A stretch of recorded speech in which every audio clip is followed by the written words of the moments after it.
اور رات کو کمرے میں آنے کے بعد خوف سے روتی روتی خود ہی سو گئی تھی۔ صبح ہرمین کا اسے فون آیا تھا تو اس کا دل ہرمین سے ملنے کو کیا۔ اس نے دامیر سے اجازت لینے کا سوچا مگر اس میں ہمت نہیں ہو رہی تھی۔ صبح ناشتے کی میز پر جب وہ تینوں ناشتہ کر رہے تھے تو وہ وہاں آئی۔ سر مجھے آپ سے ضروری بات کرنی ہے، گل نے اتنی تیزی سے کہا تھا کہ تینوں اس کی طرف متوجہ ہو گئے اور دامیر نے آئی برو اچکا کر گل کو دیکھا۔ وہ مجھے بات کرنی ہے ضروری، گل نے ان تینوں کو خود کو دیکھتے پا کر دوبارہ کہا اور لب دانتوں میں دبا گئی۔ دامیر تم نے ان کا تعارف نہیں کروایا، کون ہے یہ؟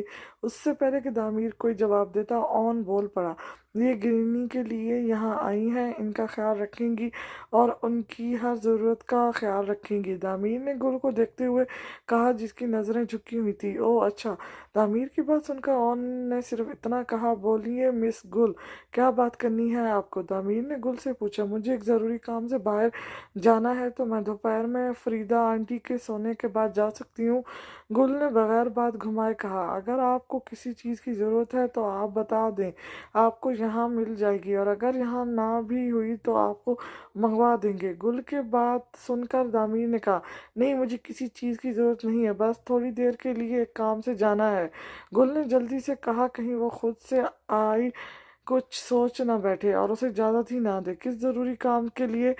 دامیر نے گل کو دیکھتے ہوئے کہا۔ گل کو دامیر کے سوال پر شدید غصہ آیا۔ کیا اس گھر میں پرائیویسی نام کی چیز نہیں ہے؟ میں آپ کو پہلے بھی بتا چکی ہوں مسٹر دامیر کہ میری لائف میں انٹرفیئر مت کیا کریں، میں جو مرضی کروں، اس سے آپ کا کوئی کنسرن ہے؟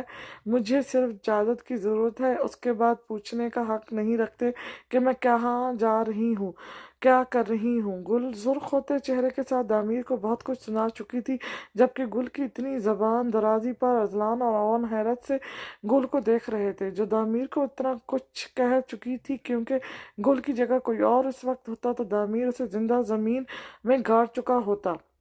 دامیر نے بہت غور سے اس کے غصے بھرے انداز کو دیکھا۔ خیر، اتنی فضول گوئی کرنے کی اجازت میں آپ کو بالکل نہیں دیتا مس گل، آپ ابھی یہاں سے جا سکتی ہیں۔ دامیر آرام سے کہتا، گل کے ساتھ ساتھ اذلان اور اون کو بھی حیران چھوڑ چکا تھا۔ مگر مجھے یہ تو بتا دیں کہ میں جا سکتی ہوں کہ نہیں، گل نے ضبط سے کہا، اس کا جو پہلے ہی چہرہ سرخ ہو چکا تھا اور سرخ ہو گیا غصے سے۔ کتنے وقت کے لیے جانا ہے؟ دامیر نے سنجیدگی سے پوچھا۔ 1.5 گھنٹے کے لیے، گل نے اس مرتبہ آرام سے کہا۔ اوکے، چلی جائیے گا، دامیر نے آرام سے کہا تو گل شکر کا سانس لیتی وہاں سے جانے لگی۔ مس گل، ناشتہ نہیں کریں گی آپ؟ دامیر نے رات کو اس کی معصومیت سے کہی بات کو یاد کر کے مسکراہٹ دبا کر کہا، جبکہ گل کو اس کی بات کا ایک مرتبہ پھر غصہ آ گیا اور اس کی طرف پلٹی۔ نہیں، مجھے بھوک نہیں، گل نے دانت پیس کر کہا۔ دامیر نے گل کی بات پر آئی برو چکا کر اسے دیکھا، جیسے کہہ رہا ہو کہ کل رات کو تو بہت بھوک لگی تھی اور اب نہیں۔ مس گل، آپ انسان ہیں؟ دامیر نے حیران ہونے کی مکمل اداکاری کر کے کہا تھا۔ واٹ؟ دامیر کی بات پر گل کو حیرت کا جھٹکا لگا۔ اس میں حیران ہونے والی کیا بات ہے مس گل؟ جب بھی آپ سے پوچھو تو آپ یہی کہتی ہیں مجھے بھوک نہیں۔ انسانوں کو تو اب بھوک لگتی ہے نا، مگر آپ کو نہیں لگتی ہی نہیں۔ دامیر کا دل چکا کر کہتا، گل کو مزید غصہ دلا چکا تھا۔ گل ایک گھوری دامیر کو ڈال کر بغیر کچھ کہے وہاں سے چلی گئی، جبکہ اذلان اور اون اب اسے مشکوک نظروں سے گھور رہے تھے، جن کو نظر انداز کرتے ہوئے وہ ناشتے میں مصروف ہو چکا تھا۔ دوپہر کا وقت تھا۔ گل فریدہ بیگم کے سو جانے کے بعد ہرمین سے ملنے چلی گئی۔ اون اپنے کمرے میں تھا، جبکہ اذلان اور دامیر ابھی گھر آئے تھے آفس سے ایک ضروری کام کے لیے۔ ابھی وہ گھر میں آئے ہی تھے کہ مہک کی چیخیں انہیں سنائی دی۔ وہ دونوں جلدی سے مہک کے کمرے میں گئے اور نرس کو باہر جانے کا کہا، کیونکہ وہ ہر روز مہک کو نیند کے انجیکشن لگا کر سلوا نہیں سکتی تھے، کیونکہ وہ چاہتے تھے کہ مہک ٹھیک ہو جائے جلد سے جلد۔ مہک اپنے ہاتھ بیڈ پر مارتے روتی ہوئی چیخ چلا رہی تھی۔ دامیر نے جا کر اس کے بیڈ پر مارتے ہاتھوں کو پکڑا۔ ریلیکس مہک، ریلیکس، دامیر نے مہک کے ہاتھوں پر زور دیتے ہوئے کہا، مگر مہک قابو نہیں ہو پا رہی تھی۔ دامیر نے اب مہک کا چہرہ ہاتھوں میں تھاما اور اذلان نے مہک کے ہاتھوں کو پکڑ لیا۔ مہک دیکھو ادھر دیکھو مہک کے کچھ نہ سننے پر دامیر نے ذرا دباؤ ڈالا تو مہک ایک دم رکی اور ساکھ نظروں سے